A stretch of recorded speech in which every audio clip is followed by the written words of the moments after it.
Hey everyone, Obsessive Prepper AZ. I am making my husband a quick lunch, and I already opened up this jar of beef, and then I got to thinking, well, maybe I'll do a short video on showing you how easy it is to make a quick lunch or meal with your food storage. This is my jar of beef that I've done. I've seared my beef before I put it in my jars, and that I did not add any moisture to this, but your beef comes out in cubes, and then all I'm going to do is I'm making like a sort of flauta, you know, a rolled taco. And then what I'm going to do is I'm going to go ahead and take this out. I'm going to grate this up with my hands.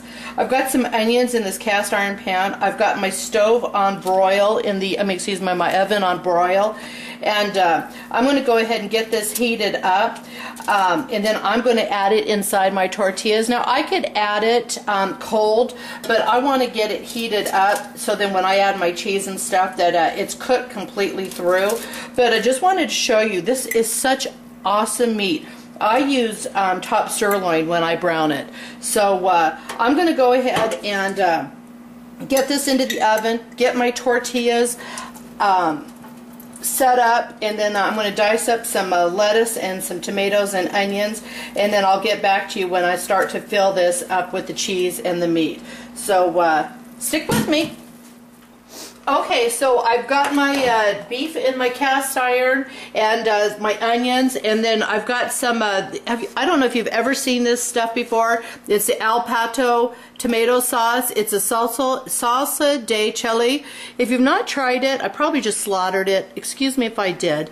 But if you haven't tried this, this is awesome. And it's like a red, like almost enchilada sauce, but it's more spicier than enchilada sauce.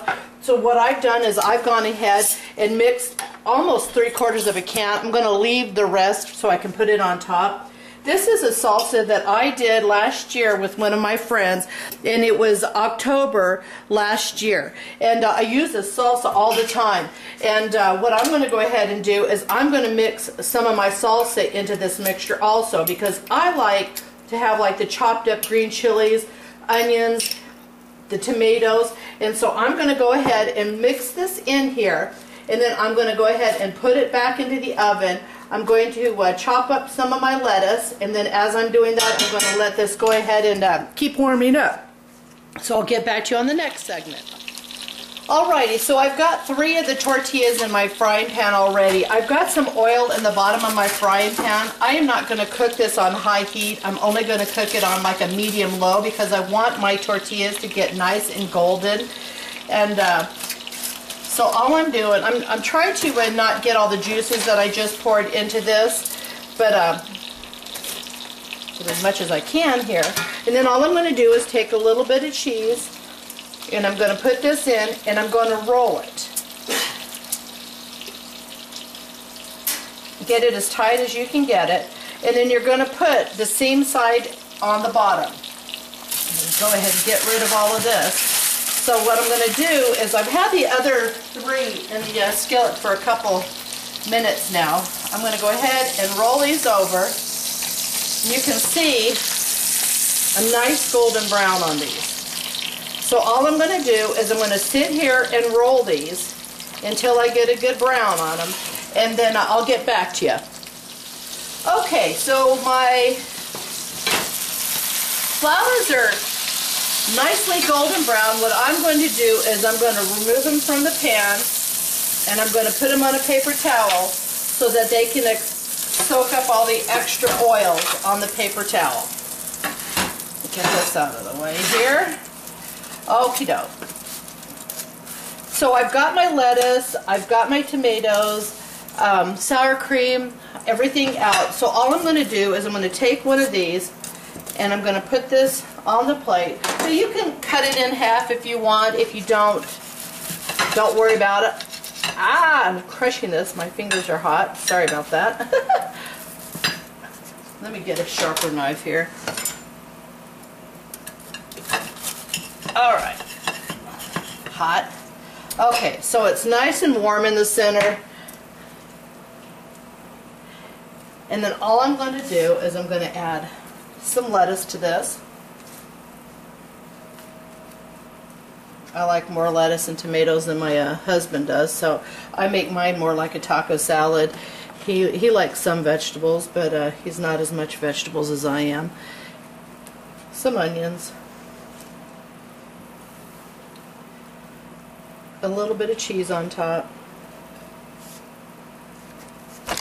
Whoops, sorry, I kicked the camera there. A little bit more hot sauce in the center here.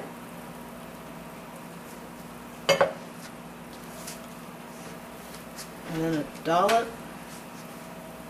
of sour cream. I love sour cream, so more than a dollop. So anyways, I'm going to go ahead and let these cool off a little bit before I do the taste test, and I'll show them to you as soon as I do a taste test, so just give me a second. Okay, so I've let these cool down a little bit. I just wanted to show everybody what you can do with your canned meats. This was the roast beef that I had. Now I made these little flautas, but you could easily make enchiladas from them. Just use your preps.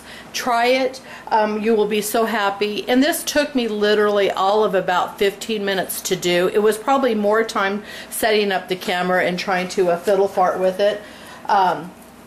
If fiddle fart's a word. But anyways, you could make it healthy. This was this 1 quart jar of roast beef was enough to do 4 flautas. Now I could have easily stretched it into 5. If you have a family of 5, but I filled these up, so I'm going to give it a bite here.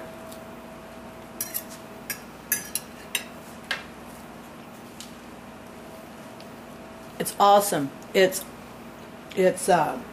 almost like a springtime kind of meal. So it's fresh. Your meat is great. Add some of your salsa, your canned salsa if you've got it, or that pateo or whatever you want to pronounce it. Anyways, give it a try. I think you'll like it, and just use your preps. Blessings.